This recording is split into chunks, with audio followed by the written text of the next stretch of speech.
அப்ப எங்க நம்ம கூட்டணியில இருந்து திரும்ப போயிடுவாரோ? ஆட்சியில் பங்கு அப்படின்னா, அதாவதுங்க இங்க நேத்து தான் வந்திருக்கிறாரு, இன்னைக்கு தான் வந்திருக்கிறாரு, ப்ரீகேஜி ஸ்கூலு அது இதுன்னு சொன்ன ஆயிரக்கணக்கான விமர்சனங்கள் இன்னைக்கு தாண்டி ஏன் பயப்படணும்? அண்ணன் திருமாவர்கள் போன்ற கருத்து, அண்ணன் சகோதரர் வன்னியரசு அவர்கள் போன்ற கருத்துக்கள்ல இவர்கள் 3 பேருக்குமே ஒரு முரண்பாடு இருக்கு. அவர்கள் கட்சிக்குள்ளேயே மிகப்பெரிய ஒரு முரண்பாடு இருக்கு. நாசக்காரன் மு.க. ஸ்டாலின் சொன்னார், இங்க இவ்வளவு புயல் வந்திருக்கு, மழை வந்திருக்குன்னு சொல்லக்கூடிய காலகட்டத்திலையும் அந்த மாநாட்டினுடைய வெப்பம் இங்க அரசியல்வாதிகளுடைய மத்தியில தனியல. கூட்டணியில இருந்தா கருத்து சொல்லக்கூடாதான்னு கேட்கிறாரு. அப்ப அவர் எந்த அளவுக்கு அவருக்கு உண்டான ஒரு அழுத்தங்கள் இருக்கும். ஓப்பன் மேடையில முதல் மாநில மாநாட்டுல சொல்லக்கூடிய தகுதியும் திராணியும் அவருக்கு இருக்குல்ல, சொல்லியிருக்காருல்ல. அவருக்கு சொல்லுங்க, வரக்கூடிய காலகட்டங்கள்ல சகோதரர் திருமாவர்களுக்கு நாங்க சீட்டு கொடுப்போம், விடுதலை சிறுத்தைகளுக்கு ஆட்சியிலும் அதிகாரத்திலும் பங்கு கொடுப்போம்னு ஏன் உங்களால சொல்ல முடியல? ஆனா திருமாவளவன் அவர்களே அது தீபாவளி ஆஃபரான்னு சொல்லி அதை கேலி செய்ற வகையில தானே சொல்லியிருக்கிறாரு, அதை விமர்சனம் பண்ணிருக்காரு இல்லையா? விஜய் அவர்களுடைய தீபாவளியும் இருக்கு, நல்லா புரிஞ்சுக்கணும். இன்னொரு தீபாவளியும் இருக்கு. ஆஃபர் யாருக்குன்றது இதே சேனல்ல நம்ம உட்கார்ந்து விவாதிப்போம். சீமான கூப்பிட்டு திமுக பேச சொல்றாங்க. எல்லாமே நடக்குங்க. சுடுகாட்டுல போய் படுத்து தூங்கிட்டு வரலையா சீமான்?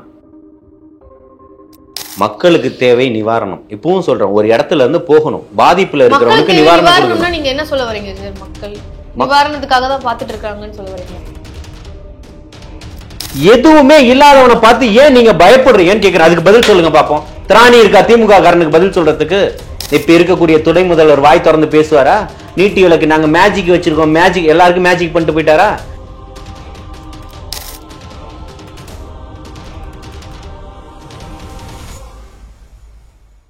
நேயர்களுக்கு வணக்கம். இன்று நம்மோடு இணைந்திருக்கிறார் சமூக செயற்பாட்டாளர் மற்றும் தாவேகாவின் ஆதரவாளர் திரு ஜலீல் அவர்கள். வணக்கம்.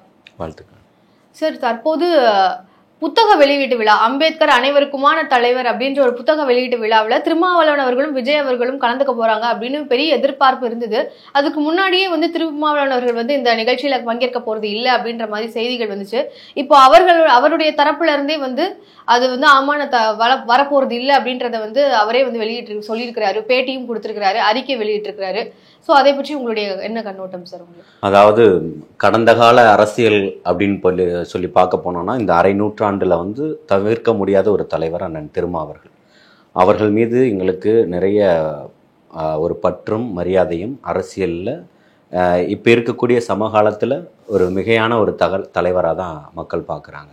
நம்மளும் அப்படி தான் பார்க்குறோம். பல போராட்டங்களில் முன்னெடுத்திருக்கிறாங்க, பல போராட்டங்களில் நம்மளும் கலந்துக்கிட்டு இருக்கோம். அது தொடர்ந்தான பயணங்கள், ஒரு நெடுங்கால பயணங்கள் அப்படியே போய்கிட்டு இருக்கு. ஆனால் இப்போ இருக்கக்கூடிய அரசியலினுடைய சூழ்ச்சிகளினுடைய காரணமாகத்தான் அண்ணன் முதல்ல அண்ணன் திருமா அவர்கள் இந்த புத்தக வெளியீட்டுக்கு வரேன்னு சொல்லி தான் அறிவிச்சிருந்தார், கலந்துப்பேன் அப்படின்னு சொல்லிட்டு. ஒரே மேடையில் ஏறுறதுல என்ன தவறு இருக்குன்னு. அரசியல் சூழ்ச்சி அப்படின்றது ஆளக்கூடிய தரப்பில் இருக்கக்கூடிய சூழ்ச்சிகளினுடைய காரணமாகத்தான் அண்ணன் திருமா அவர்கள் இந்த மாநாட்டுக்கு வரதை முற்றிலும் தவிர்த்துக்கிட்டாரு. ஆனா திருமாவளவன் அவர்களே ஆளும் கட்சியாக இருக்கக்கூடிய திமுகவுக்கும் இதுக்கும் எந்த சம்பந்தமும் கிடையாது, தான் இந்த விரிசலாக்கி இது ஒரு அரசியல் மேடையாக, இது ஒரு புத்தக வெளியீட்டு விழாவே கிடையாது அப்படின்னு தான் வன்னியரசு அவர்கள் கூட பதிவு பண்ணியிருக்காரு. இது கூட்டணிக்கான ஒரு விழா மாதிரிதான் பார்க்கப்படுது அப்படின்னு தான் அவர் பதிவு பண்ணியிருக்காரு. ஸோ அப்படி பார்க்கும்போது திருமாவளவன் அவர்கள் சொல்லக்கூடிய கருத்து என்னன்னா, திமுகவுக்கும் இதுக்கும் எந்த பிரச்சனையும் இல்லை, நானே தான் இது தேவையில்லாத கன்ஃபியூஷன்ஸை உண்டாக்குது அப்படின்றதுனால நான் போகலை அப்படின்னு தான் சொல்லியிருக்கிறாரு. இல்லை, இப்போ இதை ஒரு முக்கோணமாக தான் பார்க்கணும். அண்ணன் திருமா அவர்கள் ஒரு பக்கம், அண்ணன் வன்னியரசு அவர்கள் ஒரு பக்கம், சகோதரர் ஆதவ அர்ஜுனா ஒரு பக்கம். இவங்க எல்லாருமே ஒரே டீம் தான். அண்ணன் தலைவராக இருக்கிறாரு, ஒரு துணை பொதுச் செயலாளராக இருக்கிறாரு, இவர் ஒரு துணை பொதுச் செயலாளராக இருக்கிறாரு. ஸோ இப்போ இவங்களுக்குள்ள நடக்கக்கூடிய இந்த ஒரு வார் தான். தாவேகானுடைய தலைவர் அவர்கள், தளபதி அவர்கள் அறிக்கை விட்ட உடனேயே, மாநாடு நடத்தின உடனே மறுநாளே ரியாக்ட் பண்ணுறாரு சகோதரர் ஆதவ அர்ஜுனா அவர்கள். இதை நாங்கள் வரவேற்கிறோம், எங்களுடைய கோரிக்கை நீண்ட நெடிய காலம் எங்களுடைய அரசியல் பயணத்துக்கு கிடைச்சிருக்கக்கூடிய இது ஒரு வெற்றி அப்படின்றத பதிவு பண்ணுறாரு. அப்போ இங்கே இருக்கக்கூடிய ஆளக்கூடிய தரப்புக்கு ஒரு விதமான பதட்டத்தை உண்டு பண்ணுது. அப்போ எங்கே நம்ம கூட்டணியிலேருந்து திரும்ப போயிடுவாரோ, ஆட்சியில் பங்கு அப்படின்னா அதாவதுங்க இங்க நேத்து தான் வந்திருக்கிறாரு, இன்னைக்கு தான் வந்திருக்கிறாரு, ப்ரீகேஜி ஸ்கூலு அது இதுன்னு சொன்ன ஆயிரக்கணக்கான விமர்சனங்கள் இன்னைக்கு தாண்டி ஏன் பயப்படணும்? இந்த பயம் யாருக்கானது? ஆளக்கூடிய தரப்புக்கானது. பிஜேபி சொல்றாங்க திமுகவினுடைய பி டீம் சொல்லிட்டு, திமுக சொல்லுது பிஜேபியினுடைய பி டீம்னு. அப்ப ரெண்டு பேரும் ஒத்துக்கிறாங்க நாங்க அவங்களுக்கானவர்கள் இல்லைன்னு சொல்லிட்டு. இது வெளிப்படையா இன்னைக்கு மக்களுக்கு தெரிஞ்சிருச்சு.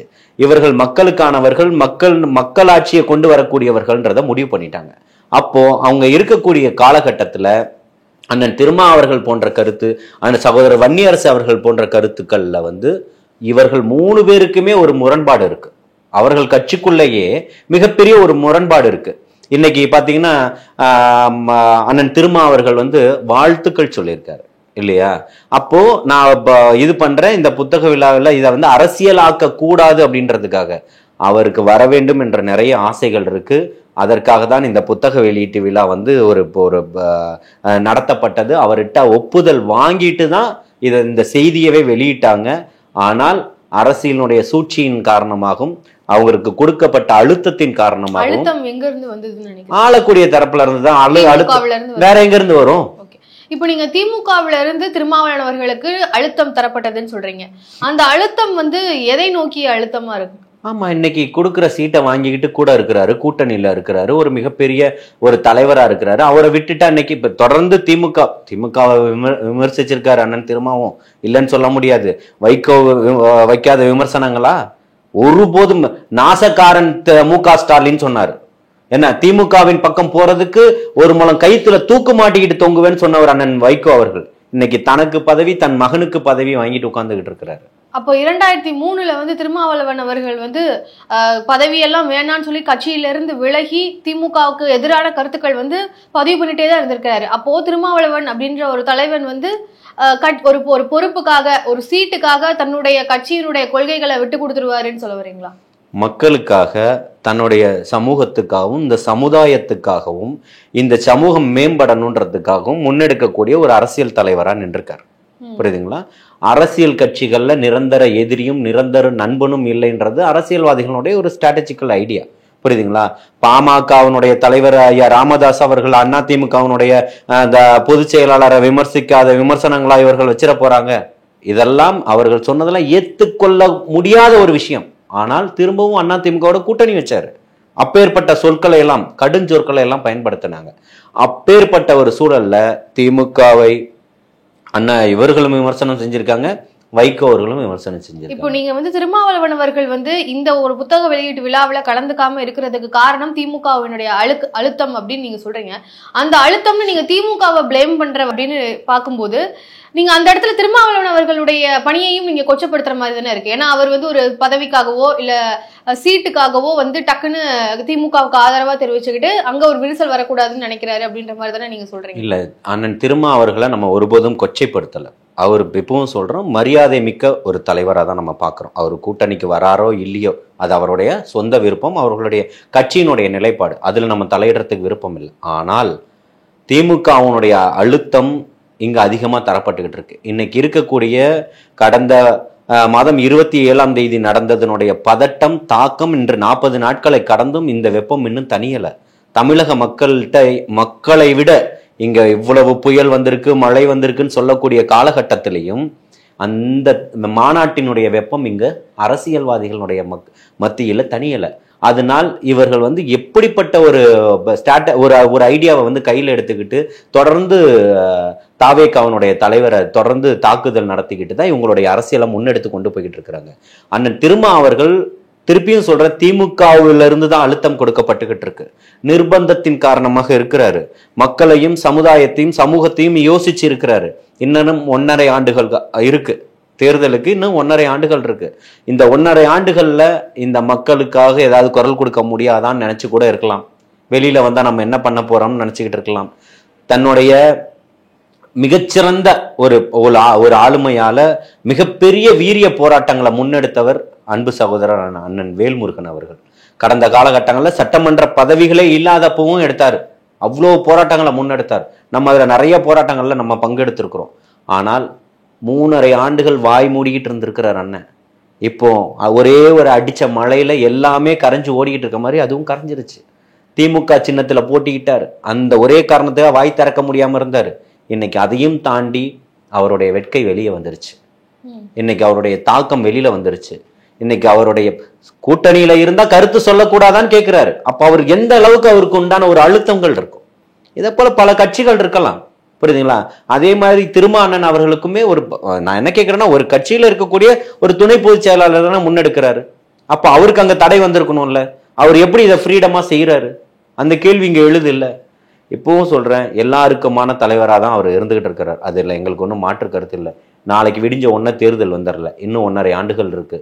பொறுத்திருந்து பாருங்கள், நிச்சயமா காலம் பதில் சொல்லும். ஆனா விசிக தரப்புல இருந்து விசிக நிர்வாகிகளே சில பேர் சொல்லக்கூடிய கருத்து அப்படின்னு பார்க்கும்போது, ஆரம்பத்துல இந்த புத்தகம் வெளியீட்டு விழாவை வந்து அறிவிக்கும் போது விஜய் அவர்களும் விசிக தலைவர் திருமாவளவன் அவர்களும் அப்படின்னு தான் போடுறாங்க. விஜய் அவர்கள் வந்து இப்பதான் வந்து தலைவரா ஒரு கட்சியை ஆரம்பிச்சிருக்கிறாரு. திருமாவளவன் அவர்கள் வந்து அரசியல்லையே ஊறி போய் இவ்வளவு பெரிய தலைவரா இருக்கிறாரு. அவரையும் இவரையும் கம்பேர் பண்ணவே கூடாது, இந்த கம்பேரிசனே தப்பா இருக்கு, அந்த அளவுக்கு விஜய்க்கு வந்து இன்னும் வரல அப்படின்ற மாதிரி சொல்றாங்களே. அதாவதுங்க, உங்களுடைய நோக்கம் ஒரு பயணம், இங்கிருந்து அங்கே போகணுன்றதுக்கு. அதில் நான் இந்த பக்கம் சக்கரமாக இருந்தேனா அந்த பக்கம் சக்கரமாக இருந்தேனான்றத விவாதங்கள் எல்லாமே, திரும்பவும் சொல்கிறேன், திமுகவினுடைய சூழ்ச்சிகரமான ஒரு வார்த்தை ஜால விளையாட்டுக்காரர்கள் தான் திமுககாரர்கள். எல்லா வரலாறும் பேசுவாங்க, ஆனால் அவர்கள் அப்படி இருக்கார்களான்னு கேள்விக்குறியாக இருக்கும். யாருக்கும் எதுவுமே தெரியாது, எதுவும் பண்ண மாட்டாங்க. புறநானூறு பேசுவாங்க, எல்லாத்தையும் பேசுவாங்க, ஆனால் ஒன்றும் இங்கே இருக்காது. டப்பா காலியாக தான் இருக்கும். அவங்க காலின்னு தெரிஞ்சிருச்சு. அவர்களுக்கு இருக்கக்கூடிய ஆதரவான நிலைப்பாட்டில் இருக்கக்கூடிய பத்திரிகையாளர்களை வச்சு தொடர்ந்து அவர்கள் தாவேக்காக்கு எதிரான ஒரு கருத்துக்களை புனையணும்னு முடிவு பண்ணிட்டாங்க. போகணும்னு முடிவு பண்ணியாச்சு. இப்போ இங்கே வந்து இப்போ அண்ணன் திருமா அவர்கள் பேரை போட்டான்னா, இப்போ தாவேக்காவனுடைய தலைவர் பேரை முன்னாடி போட்டான்னா, நோக்கம் உங்களோட இது என்ன? இது வரைக்கும் ஓப்பன் சேலஞ்ச் இது வரைக்கும் யார் பண்ணியிருக்கா சொல்லுங்க பார்ப்போம். இந்த தமிழக அரசினுடைய வரலாற்றுல ஓப்பன் மேடையில முதல் மாநில மாநாட்டுல சொல்லக்கூடிய தகுதியும் திராணியும் அவருக்கு இருக்குல்ல, சொல்லியிருக்காருல்ல. இன்னைக்கு இத்தனை ஆண்டுகள் உங்களுடைய ஆட்சிகள்ல பங்கெடுத்துக்கிட்டு இருக்கிறாருல்ல, உங்கள் ஆட்சிக்கு எதிராகவும் இருந்திருக்கிறாரு, கூட்டணியிலும் இருந்துகிட்டு இருக்கிறாருல்ல. அவருக்கு சொல்லுங்க, வரக்கூடிய காலகட்டங்கள்ல சகோதரர் திருமா அவர்களுக்கு நாங்க சீட்டு கொடுப்போம், விடுதலை சிறுத்தைகளுக்கு ஆட்சியிலும் அதிகாரத்திலும் பங்கு கொடுப்போம்னு ஏன் உங்களால சொல்ல முடியல? அப்ப அதை வச்சு விஜய் அரசியல் செய்யறாருன்னு சொல்ல வரீங்களா? அவருக்கு எந்த நோக்கம்? அவர் அரசியல் கட்சி தானே ஆரம்பிச்சிருக்காரு, பின்ன அரசியல் பண்ணாம வேற என்ன பண்ணுவாரு? அவர் தெளிவா இருக்காரு, என்னோட வரக்கூடியவர்களுக்கு ஆட்சியிலும் அதிகாரத்திலும் பங்குன்னு சொல்லியிருக்காரு. தான் போய் யாருக்கிட்டையும் நிப்போன்றதெல்லாம் இல்ல. நான் நம்ம சேனல் அவங்களுக்கு என்ன விதமான வாக்கு வங்கிகள் இருக்கு அப்படின்றத வந்து நிரூபிக்காமையே வந்து விஜய் அவர்கள் ஏன் பதறீங்க? அப்புறம் ஏன் நீங்க பதறீங்க? வாக்கு வங்கியே இல்லாம போட்டோம், அவர் பாத்துக்கிட்டு போறாரு. மாநாடு நடக்காது, நீங்க நடத்தி காட்டிட்டாரு, எல்லாத்தையுமே பண்ணிட்டாரு. இது என்ன பூ, அது என்ன பூ, எல்லாத்துக்கும் எதுக்குமே பேசலங்க. ஒரு வெற்றியாளன் அவ்வளவு சீக்கிரம் பேச மாட்டார். அவர் வெற்றியாளனா இருக்காரு, அவருடைய பாதையை கடந்து வந்துகிட்டே தான் இருக்கிறாரு. அவர் பேச மாட்டாரா? அவரை ஏன் நீங்க சொறீங்கன்னு கேக்குறேன். உங்களுக்கு வேற வேலையே இல்லையா? திமுக காரங்களுக்கு வேற வேலையே இல்லையா? நேத்து மயிலாப்பூர்ல ஒரு பையன் செத்துட்டான், பில்டிங் இடிஞ்சு விழுந்து. எத்தனை மாவட்டத்துல வெள்ளம் வந்து எல்லாம் பாதிக்கப்பட்டு மக்கள் கதறிக்கிட்டு இருக்கான், திங்கிறதுக்கு சோறு கூட இல்லாம இருக்கான். உங்களுடைய ஆய்வறிக்கை என்ன பண்ணிடுச்சு? வேங்கை வயல்ல நடந்த பிரச்சனைக்கு தீர்வு கொண்டு வந்துட்டீங்களா? இந்த இப்ப பல்லாவரத்துல மழை தண்ணியை குடிச்சு 3 பேர் செத்துட்டான், அதுக்கு புதுசா ஒரு காரணத்தை சொல்றாரு தாமோதரன். இது எல்லாமே விஜய் அவர்கள் ஆட்சி அமைச்சா இது எதுவுமே இருக்காது அப்படின்னு சொல்றீங்களா? வராம தடுக்கிறதுக்கான செயல் திட்டங்கள் எல்லாமே இருக்கு. நிச்சயமா அதுக்கானதை இன்னைக்கு எல்லாம் சொல்ல முடியாது. அண்ணன் திருமா அவர்கள் சொன்னாருல்ல, கூட்டணியை பத்திய ஆட்சி அதிகாரத்துல பங்கு எல்லாம் ரூமுக்குள்ள பேச வேண்டிய விஷயத்த வெளியில ஏன் ரூமுக்குள்ள பேசணும்? அரசியல் எல்லாருக்குமானது தானே, வெளிப்படையானது தானே. அது ரூமுக்குள்ள பேசி சார் ரகசிய சந்திப்பு என்ன இருக்கு? அதே மாதிரி வெளிப்படையா தான் இருக்கும் இவருடைய ஆட்சி. அதனாலதானே இந்த ஆளக்கூடிய தரப்பு பயப்படுது. வேற எதுக்காக பயப்படுது? ஆனா திருமாவளவன் அவர்களே அது தீபாவளி ஆஃபரான்னு சொல்லி அதை வந்து கேலி செய்ற வகையில தானே சொல்லியிருக்கிறாரு, அதை விமர்சனம் பண்ணிருக்கிறாரு இல்லையா விஜய் அவர்களுடைய? தீபாவளியும் இருக்கு, நல்லா புரிஞ்சுக்கணும். இன்னொரு தீபாவளியும் இருக்கு. ஆஃபர் யாருக்குன்றது இதே சேனல்ல நம்ம உட்காந்து விவாதிப்போம். இப்போ திருமாவளவன் அவர்களும் சரி, விசிக தாவேகா தரப்புலையும் சரி, எங்களை அதிமுக கூட தாவேகா வந்து கூட்டணி அப்படின்னு சொல்லி ஒரு நாளிதழ்ல எழுதுறாங்க அப்படின்னு சொல்லி தான் வந்து அறிக்கை வந்து வெளியிட்டாங்க. அதே மாதிரி இப்போ திருமாவளவன் அவர்கள் அறிக்கை விட்டதுக்குமே வந்து ஒரு நாளிதழ்ல விசிகாவும் தாவேகாவும் கூட்டணி அப்படின்ற மாதிரி தான் ஒரு ஹெட்லைன்ஸோட எழுதுறாங்க அப்படின்னு சொல்லி சொல்றாங்க. இந்த 2 தரப்புமே திமுகவை சொல்லல. அப்ப அது அந்த 2 தரப்பும் சொல்லக்கூடிய அந்த நாளிதழ் என்ன, அந்த நாளிதழுக்கு பின்னாடி இருக்கக்கூடிய நபர் யார்? இல்ல நாளிதழ்கள் எப்பவும் சொல்ற பத்திரிகை ஊடகங்கள் வந்து ஒரு செய்தியை பெருசா சனாதானத்தை போற்றுகின்ற நாளிதழ் அப்படின்னு தான் திருமாவளவன் சைடுல இருந்து சொல்லியிருக்கிறாங்க. சனாதானத்தை போற்றுகின்ற அதான் திருப்பியும் சொல்றேன், இன்னைக்கு இருக்கக்கூடிய ஊடகங்கள் தமிழக அரசனுடைய கட்டுப்பாட்டுல இருக்கு. இருக்கக்கூடிய மக்களுடைய மனநிலையை மாத்தணுன்றதுல ஆளக்கூடிய தரப்பு ரொம்ப கவனம் செலுத்திக்கிட்டு இருக்கிறாங்க. எல்லாத்தையும் யாரெல்லாம் விலைக்கு வாங்க முடியுமோ அத்தனை ஊடகங்களையும் விலை கொடுத்து வாங்கிக்கிட்டு தான் இருக்கிறாங்க. இப்ப நீங்க சொல்லும் போது கூட சார் திமுகல தான் வந்து தமிழகத்தை பொறுத்த வரைக்கும் அவங்க தான் ஆளுகின்றவங்க வந்து மீடியாவை கையில வச்சிருக்காங்கன்னு சொல்றீங்க. ஆனா சனாதானத்தை ஆதரிக்கக்கூடிய ஒரு கட்சி அப்படின்னு பார்க்கும்போது அது பாஜகவா தான் இருக்கு. இப்ப கூட நீங்க வந்து பாஜகவை சனாதானம் இல்லையா? ஏன்னா சனாதானத்தை அவங்க ஓப்பனா வந்து மறைமுகமா அவங்க ஆதரிக்கிறாங்க. இவ்வளவு வித்தியாசம். அதிமுக பீரியட்ல RSS மாநாட்டுக்கு எங்க அனுமதி கிடைச்சது? எங்கேயுமே இல்ல. ஆனால் இன்னைக்கு எல்லா ஊர்கள்லயும் எல்லா பள்ளிகள்லயும் RSS பயிற்சி நடந்துட்டு இருக்குது. பாஜக கூட கூட்டணியே வச்சிருந்தாங்கல்ல, கூட்டணி வச்சிருந்தாலும் எதிர்த்தாங்கல்ல. இன்னைக்கு ஓப்பனா நடத்திட்டு இருக்கிறீங்க. ஒவ்வொரு பள்ளியிலையும் போய் இந்த ஒரு பரம்பொருளுடைய நிறுவனர் போயிட்டு எல்லாம் பேசிட்டு இருந்தார் பாருங்க இங்க இருக்கக்கூடிய ஸ்கூல்ல. அந்த மாதிரி எல்லாமே ஓப்பனா நடந்துகிட்டு இருக்கு. உங்களால வாய் திறந்து என்ன பண்ண முடியுது? உங்க தகுதிக்கு மீறி தெரிஞ்சிருச்சா? உங்களுக்கு உங்களுடைய நாலேஜுக்கு வராம உங்களுடைய பார்வைக்கு வராம அத்தனையுமே நடந்துருச்சா? அவன் ஓப்பனா இப்பவும் சொல்றான், அங்க வந்து பாசிசம்னா இங்க பாயாசமான்னு கேட்டது உண்மைதான். அதுல மாற்று கருத்தே கிடையாது. இவர்களும் சனாதானத்தை ஆதரிக்கக்கூடியவர்களா தான் இருக்கிறாங்க. அப்ப இருக்கக்கூடிய ஊடகங்கள் அவருக்கு ஏன் வெளிச்சம் கொடுக்காது? மறைமுகமா திமுக வந்து சனாதானத்தை ஆதரிக்கிறாங்கன்ற உங்க கருத்து நீங்க வைக்கிறீங்க. மறைமுகமா வைக்கக்கூடிய கட்சியையே நீங்க வந்து விமர்சனம் செய்றீங்க. வெளிப்படையாக சனாதானத்தை ஆதரிக்கக்கூடிய கட்சியை ஏன் விமர்சனம் செய்ய மாட்டீங்கன்றதானே இங்க கேள்வி. அவங்களுக்கு என்னங்க இருக்கு? எதுவுமே இல்லங்கிறதுனால மத்தியில் அவங்க தானே சார் இருக்காங்க. மாநில அரசை விட மத்தியில இருக்க அரசுக்கு தானே சார். மத்தியில அரசு இருக்குன்றதுக்காக மாநிலத்துல எல்லா தொகுதியிலையும் நாங்க தான் எம்எல்ஏன்னு சொல்லிட முடியுமா? இவர் அண்ணாமலை வந்து இந்த தூக்கி உள்ள போட்டாங்களே, பொறுப்பாளராக இருந்தவர் 6 மாசத்துக்கு போயிட்டு வாங்க உங்களுக்கு வெக்கேஷன் சொல்லிட்டு, அதை எப்படி பாக்குறீங்க? அவங்களுடைய ஆட்சி அங்க இருக்குன்றதுக்காக எல்லாத்தையும் மிரட்டிடலாம் முடியாது. தமிழ்நாடு அத்தனை மாநிலத்துக்கும் முன்மாதிரி, உலகத்தில் இருக்கக்கூடிய வாழக்கூடிய அத்தனை பேருக்கு முன்மாதிரியானவன் தமிழன். தமிழன்னா தமிழ்நாடா சார்? தமிழ்நாடா வந்து அப்போ இத்தனை ஆண்டுகள் வந்து திராவிட கட்சிகள் தானே பாத்துட்டு இருந்திருக்காங்க. திராவிட கட்சிகள் அந்த போர்வையில உள்ள இருந்திருக்கிறாங்க. புரியுதுங்களா? இப்பவும் சொல்றோம், நாங்க அவர் சொன்னதுல எந்த இடத்துலயுமே பின்வாங்கல. புரியுதுங்களா? தமிழ் தேசியமும் திராவிடமும் இரு கண்களாக இருக்குது. அதை நம்ம ஏற்று சமூக நீதி கொள்கையை பின்பற்றுவோம். சமூக நீதியை நம்மளுடைய கொள்கைன்னு சொல்றாரு. ஆனால் சென்சார்ல கட் பண்ணுவாங்க திமுக காரங்க எல்லாருமே. சமூக நீதியை விட்டாங்க. இப்ப இது 2 கொள்கை. சீமான கூப்பிடு போடு, திருமானனை கூப்பிடு போடு, திருமானம் பேசி எடுபடலையா சீமான கூப்பிட்டு பேசவை, எல்லாமே வேலை நடந்துகிட்டு தான் இருக்குது. சீமான கூப்பிட்டு திமுக வந்து பேச சொல்றாங்க. எல்லாமே நடக்குங்க. சுடுகாட்டுல போய் படுத்து தூங்கிட்டு வரலையா சீமான்? போனாரா இல்லையா? கொஞ்ச நாளா சுடுகாட்டுல போய் படுத்து ஒரு 2 மணி நேரம் தூங்கிட்டு தானே வந்திருக்கிறாரு.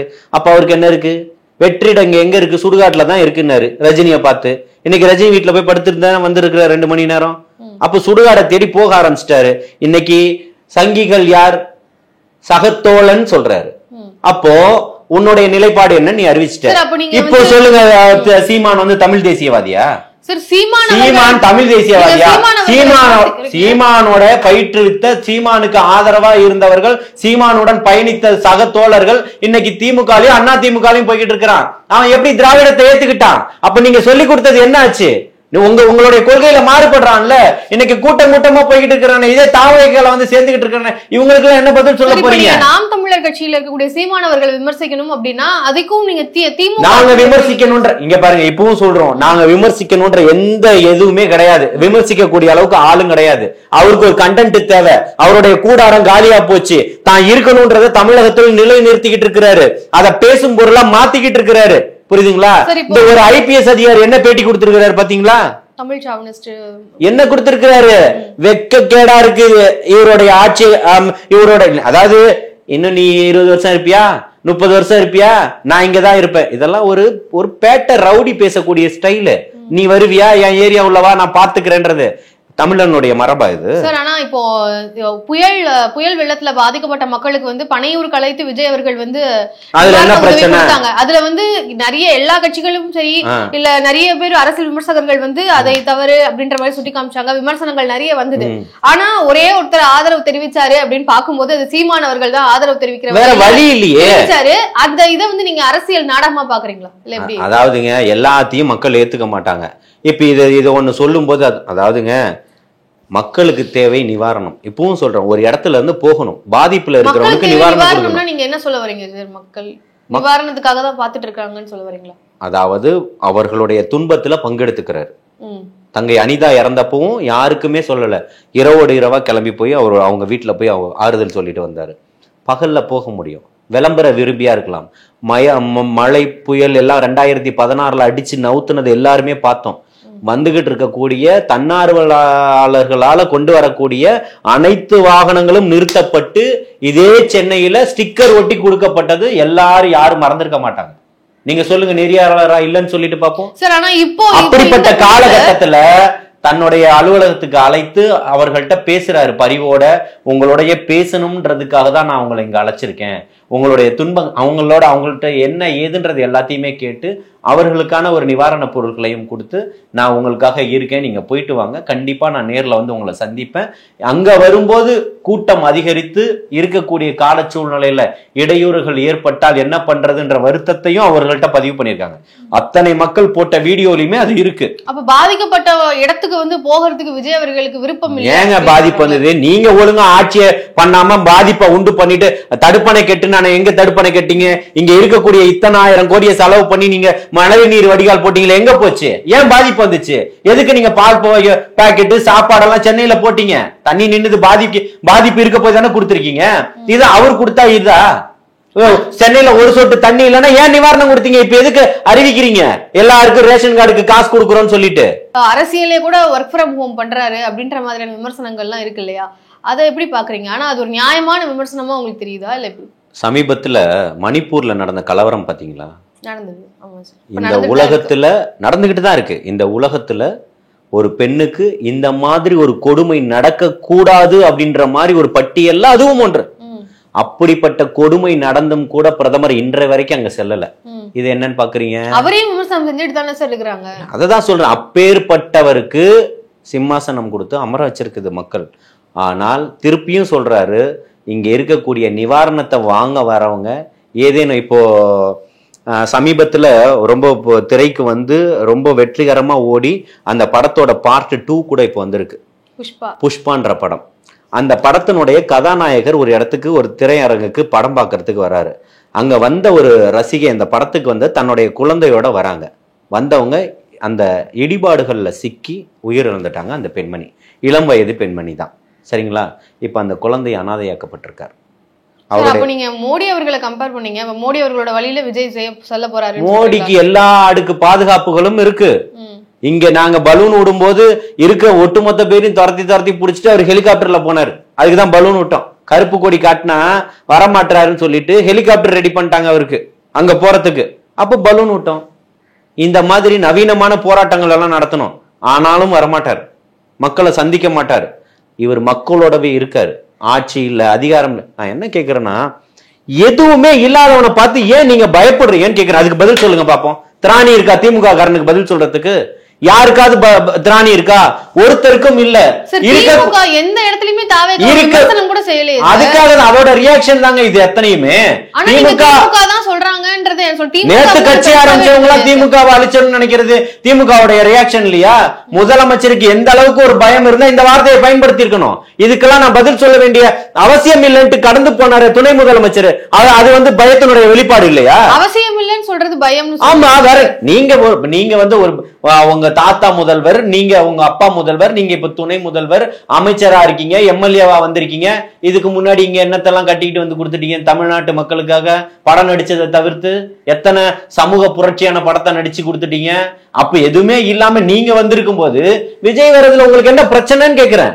இன்னைக்கு அவரை நடிகரா பாக்குறீங்க. நீங்க யாரு? சேகுவார்ட்ட போய் ட்ரைனிங் எடுத்துட்டு வந்துட்டீங்களா? இல்ல அண்ணன் பிரபாகரன் போன்றவர்கள்ட்ட போய் ட்ரைனிங் எடுத்துட்டு வந்துட்டீங்களா? இல்லையே. நீங்க ஏன் பேசணும்? பேசுறதுக்கு உங்களுக்கு மக்களுடைய மக்கள் ஓட்டு போட்டுதான் எம்எல்ஏ இருக்காரு, அதனால பேசுறாரு. எங்க நின்னு பேசுறாரு? அதுவும் இஸ்லாமியர்கள்ட்ட இருந்து தட்டி பறிக்கப்பட்ட தொகுதியில இருந்து தான் பேசிக்கிட்டு இருக்கிறாரு. இஸ்லாமியர்களுக்கு கொடுக்கக்கூடிய சமூக நீதி பேசக்கூடிய திராவிட கட்சி இன்னைக்கு திமுக பேசுமா? இதுதான் சமூக நீதியா? மத்த இடத்துல நின்றுவாங்களா? ஒரு இஸ்லாமியனுடைய சீட்டை உருவிதானே தன்னுடைய மகனுக்கு கொடுக்கப்படுது. அப்ப இஸ்லாமியர்கள் இன்னும் கோமாளிகளா தானே பார்க்கப்படுறாங்க, ஏமாளிகளாக தானே பார்க்கப்படுறாங்க. இஸ்லாமியர்களுக்கு இங்க பிரதித்துவம் இருக்குதா? என்ன இருக்கு? இங்க எதுவும் நடக்காது. எல்லாரும் ஏமாற்றப்பட்டிருக்கோம். புரியுதுங்களா?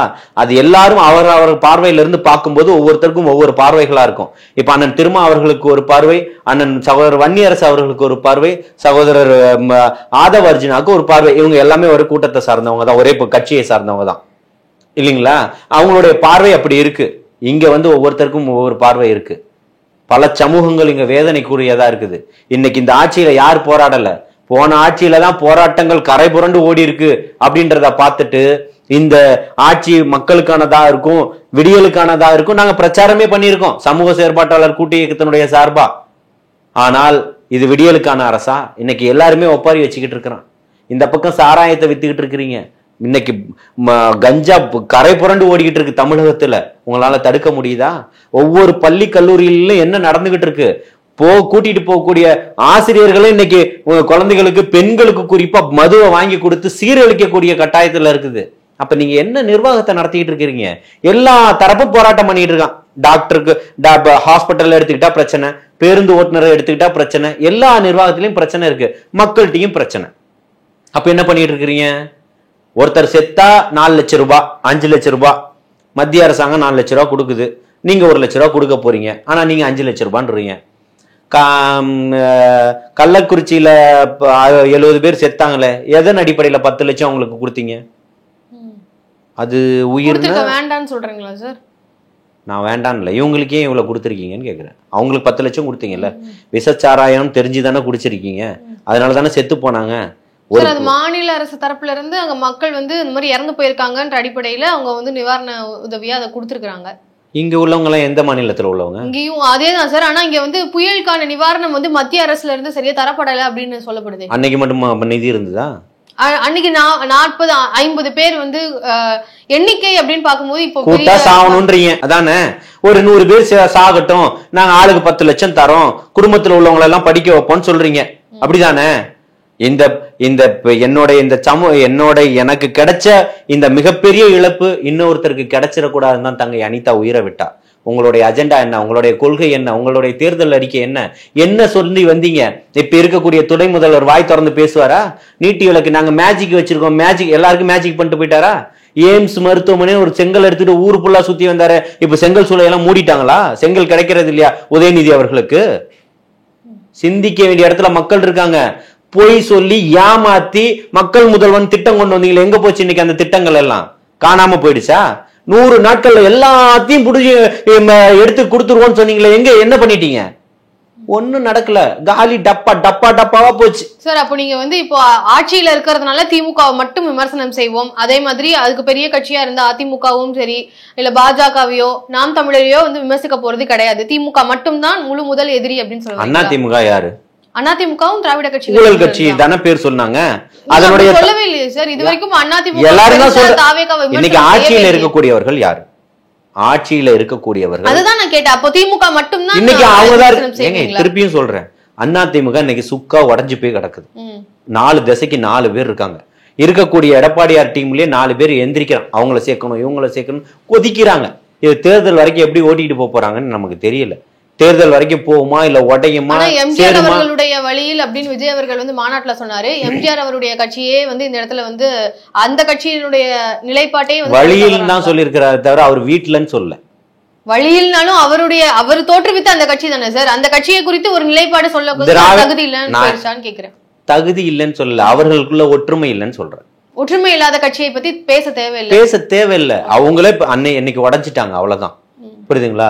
திமுகன்ற பிரதான மிகப்பெரிய ஊழல்வாதிகளை எதிர்த்து தான் போராட்டம், அந்த பக்கம் பாசிசவாதிகளை எதிர்த்து போராட்டம். புரியுதுங்களா? ரெண்டத்துக்கும் மிகப்பெரிய சிம்ம சொப்பனமா நின்றுட்டு இருக்கிறாரு. தமிழகத்துல வரக்கூடிய காலகட்டங்கள்ல தமிழ்நாட்டினுடைய தலையெழுத்த மாற்ற போகும் மிகப்பெரிய தலையங்கமா நின்றுகிட்டு இருக்கிறாரு.